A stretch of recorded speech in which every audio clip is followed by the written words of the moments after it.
Dr. Karen is a trained medical doctor in Australia and has dedicated the last 25 years to health promotion and wellness. Dr. Karen is skilled at delivering complex medical, biological, and nutritional information in understandable ways.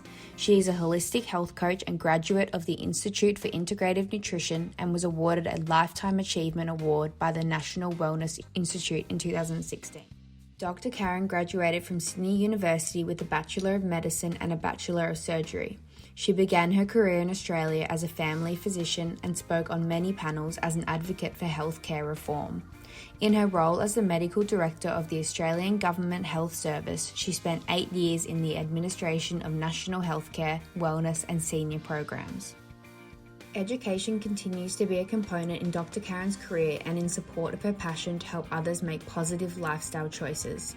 She obtained a master's degree in psychology from National University in California. Dr. Karen is an author of 7 books, which include Is Your Lifestyle Killing You?, The 8 Simple Steps for Lasting Weight Loss and Optimal Health, From Stress to Strength, Medicine from the Inside Out, and Create the Body Your Soul Desires. I was really passionate about the question, what creates health? So I moved away from disease care to health care. So in my 30 plus years in the United States, I really worked in the creating health movement. So my perspective on longevity is around what supports longevity. So, and I'm here to tell you it's all about lifestyle. So I was very bold a couple of years ago, well, it's probably 10 years now, and I really wanted to get this message out about lifestyle because we hear it a little bit here and there, diet, exercise, but lifestyle is everything, which we'll talk way more about, I'm sure, right here. And so I wrote a book called Is Your Lifestyle Killing You? Because basically there is so much we can do with a healthy lifestyle. And when it comes to longevity, it's not about anti-aging, it's about living the best quality life, the healthiest possible, and creating optimal health for as long as we live. So that's my overall perspective and approach to longevity. Oh, well, it's huge. And it's even hard to decide if one is better than the other, because let's just talk about exercise, because I think it gets a bit of a bum rap. I think that's an Australian term that I use, where people are like, oh, exercise, I don't like it. So let's call it physical activity. And let's talk about the benefits of physical activity, because I think to promote an active lifestyle is about promoting the benefits of that. And I consider physical activity, exercise, one of the best antidepressants around, the best longevity pills. If there was a pill that had the power of exercise, it would be a bestseller. Because just think about it, increases circulation, it improves mood, it supports a healthy metabolism, it burns calories, it supports a good blood sugar balance, it helps us sleep better, it helps us eat better because we have our neurotransmitters are in balance. And I could go on and on and on about the benefits of exercise. If we could put that in a pill, it would be a bestseller. So now that's not to say that diet's not important, because you can't exercise out a bad diet. So I would say it's kind of like the scales, the balance equally is important when it comes to longevity. And I'm sure we'll talk a lot more about what a healthy diet, even though the word diet, I don't want people to think it's about dieting, restriction. A diet means a way of living. So a healthy diet is how we live every day, including what we eat every day. So I consider those kind of equally as important when it comes to what's really important about longevity. Standing and moving every hour is so important, especially if people are sedentary. So moving the body and also making it fun. So you talked about, oh, I've got to go to the gym. Going to the gym, in fact, the research shows that doing 1 hour of exercise but then sitting for the rest of the day kind of negates the benefit of the hour. So all through the day, moving. in some way, whether it's dancing, putting some music on and jumping around and moving to the music, or if you have animals and you like to walk them, that's all part of being active. An active lifestyle means that we are moving, and walking is great exercise. There's no perfect. I think the perfect way is the way that works for you in your life. And remember to do it all through the day, not just in these little chunks of the day. If you don't like going to the gym, don't go to the gym. Go do something that you love to do. Pickleball is really big out here. I'm probably is in Australia too, and it's becoming this big craze. And you know the thing about pickleball, it's fun, it's social. You've got with your friends, and you can do it. People set up pickleball courts in streets because they just draw it with chalk. So now that's not my thing, but it brings people great joy. I like doing boot camp. I like walking my dogs every day. I walk my dogs. Of course, if I don't, they're going to tell me. So that's all part of being active. And so find something that works for you. Don't allow others to tell you what's right or wrong for you. You decide that according to your lifestyle and what you love to do. Standard answer is about 20 to 30% is related to genetics. But here's what I want your listeners to really understand. We are given a certain genetic a genome that doesn't change with time. But all that tells us is a predisposition. It doesn't mean that's actually going to happen.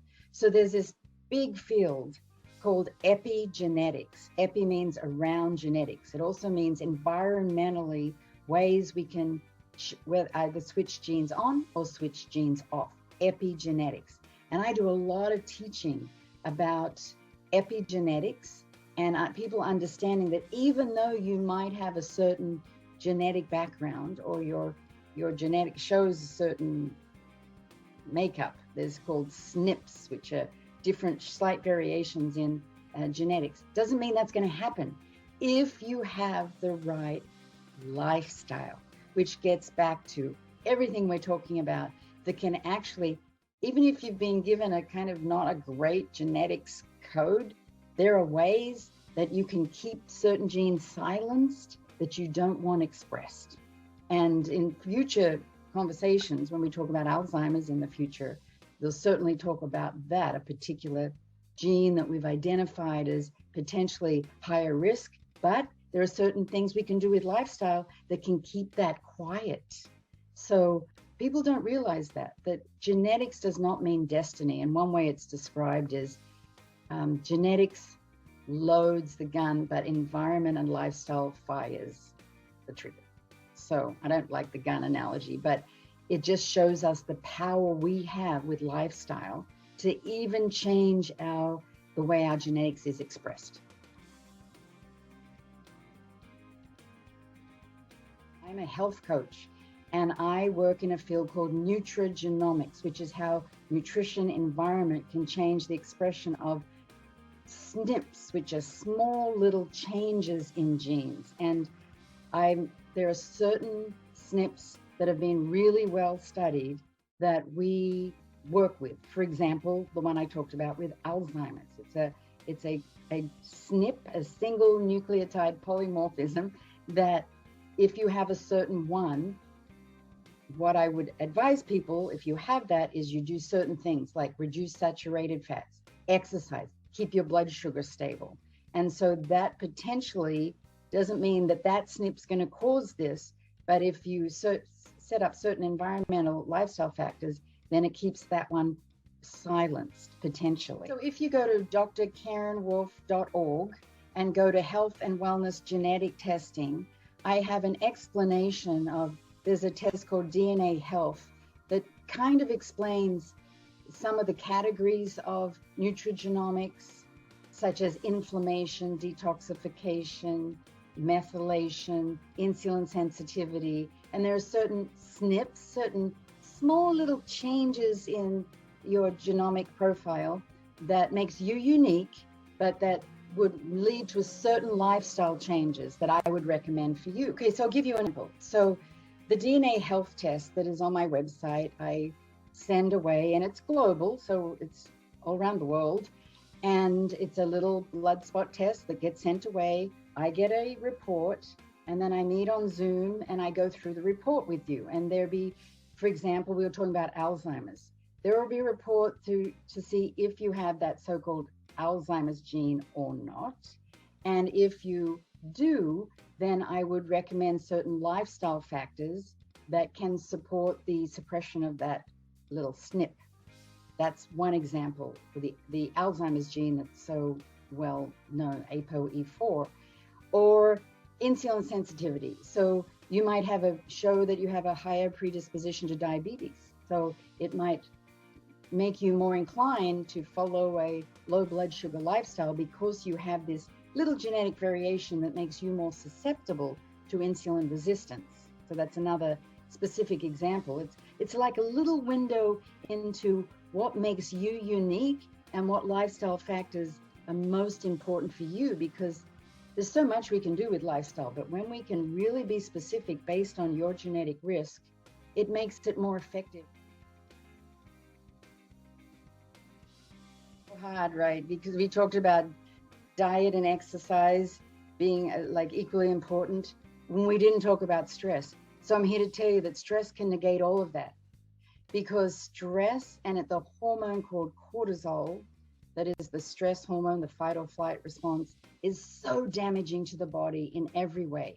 When we talk about longevity, the stress hormone speeds up the aging process because it's literally creating stress on the cells of our body, aging our body very quickly. So stress, I can't pick stress, diet, exercise, but the good news is that stress is the two things we talked about. Exercise is a stress reducer. Eating a healthy, plant-based, whole food, real food eating style versus processed food. The more processed food you have, the more stressed your body's going to be, because that's fake food, creates inflammation in the body. So stress is handled by eating well, by moving, committing to an active lifestyle, and also I call it CPR, conscious, powerful relaxation. Some time in your day, just taking it down, switching everything off, being quiet. For some people, that's prayer. For some people, that's reading inspirational literature that uplifts and motivates and inspires. For some, it's walking the dog and just being in nature. It doesn't have to be this big stress busting, let's just all meditate. It is calming down the nervous system, the parasympathetic nervous system, which is the quieting nervous system, and creating some balance between the stress response, which is normal in our life. We never get rid of it. It's what keeps us going, versus the parasympathetic, which is the calming response, and having again some balance in those two things as it works for you. And I guess asking yourself the question, what brings me calm? What brings me peace? What helps me slow down and quiet down? And I mean, I have this beautiful view outside of my office here in nature and the trees, and I just love being in nature. And that if I'm in a really like spinning mode, I can just go out and just be in that reverence of nature and the beauty of nature and sunshine. And that can help me instantly. Another huge stressor. And it never let up, right? It was just constant. And being in that, talk about fight or flight, what's going to happen next? So often when I'm working with clients, I have this ABC. I like to keep it simple. Our life's complicated enough. So the A is accountability. So sometimes it's really hard for us to just motivate ourselves. So if you have a friend that you can open up with and say, hey, I'm starting this wellness lifestyle, whatever it is. Maybe it's walking every day. Maybe it's reading inspirational literature. Whatever your goal is, tell a friend. I call it an accountability partner. And that person also is your support network, because it's often really hard, especially when you're a caregiver, to do it yourself. So the A is accountability. The B is baby steps.